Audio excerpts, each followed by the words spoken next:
13 দিন পর নিখোঁজ ছেলেকে খুঁজে পেল মাল ব্লকের ওদলাবাড়ির রায়পাড়ার বাসিন্দা সুনীতি রায়। এই 13 দিন তাদের পরিজনদের মুখে ছিল শুধুই উৎকণ্ঠা আর উদ্বেগ। অবশেষে স্বস্তির বাতাস বইতে শুরু করেছে পরিবারে।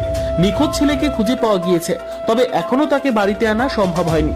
30 আগস্ট থেকে নিখোঁজ সুনীতি রায়ের ছেলে রনিক রায়। এখন সে আছে মালবাজার থানায়। আগামীকাল বৃহস্পতিবার বিকেলে তাকে তুলে দেওয়া হবে রনিকের পরিবারের হাতে।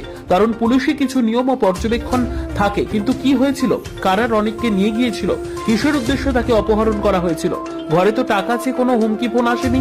রনিকের শরীরে কাটার দাগ ছিল। পুরো বিষয়টি নিয়ে ইতিমধ্যেই ধোঁয়াশার সৃষ্টি হয়েছে।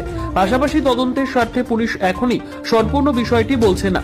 রনিকের মা জানান, রনিক ফোন করে তার দাদাকে বলে স্কুলে যাবার সময় ওদলাবাড়ির কাছে ব্রিজে মারুতি করে দুজন লোক তাকে ডাকে, একজন মহিলাও ছিল।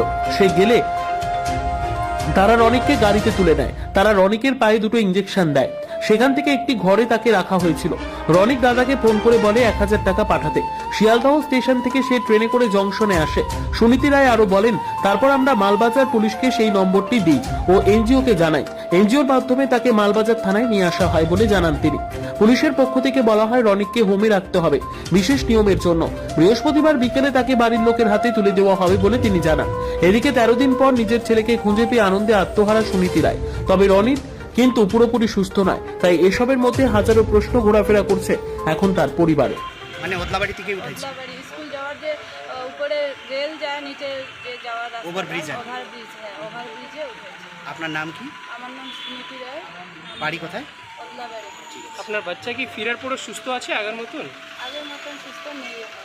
আচ্ছা, কি সমস্যা হচ্ছে? ওর সমস্যা হচ্ছে এদিকে এদিকে ব্যথা করতেছে, এখানে একটা ছোট কাটা দাগও আছে, আর মুখটা মানে জ্বলে গেছে, এরকম ছাল গেছে, এরকম এখনো দাগগুলো আছে। হ্যাঁ, ও কি কাউকে চিনতে পেরেছে? কারা ওকে তুলেছিল, মানে কোনো আইডেন্টিফাই করতে পারছে? না, ও বলছে একটা মোটা করে লোক আর একটা পাতলা ফর্সা করে, আর মহিলা একটা কোথাকার, ওগুলো আমি জানি না।